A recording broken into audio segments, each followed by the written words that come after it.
এর মধ্যে সে বিভিন্ন ধরনের শাক এবং সবজি চাষ করেছে। যেমন এখানে দেখতে পাচ্ছেন একটা বেগুন নিয়েছে, বেশ দারুণ এবং টাটকা সবজিগুলো সে সংগ্রহ করছে। তারপরে এখান থেকে আবার পাতাকপির যে পাতা রয়েছে সেগুলো সংগ্রহ করলো। এখন এগুলো নিয়ে কোথাও সে যাচ্ছে, কোথায় যাচ্ছে সেটাই আপনাদেরকে দেখাবো। কিন্তু যাওয়ার পথে সে দেখেন একটি শশা নিয়েছে এবং সেটা খেতে খেতে যাচ্ছে।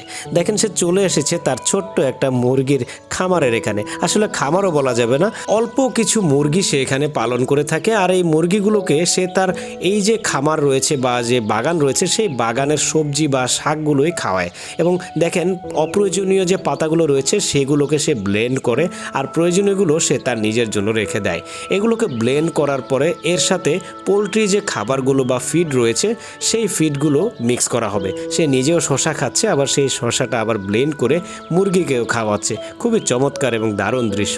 দেখেন এখানে পোলট্রি খাবারগুলোকেও মিক্স করেছে এবং এগুলো মুরগিকে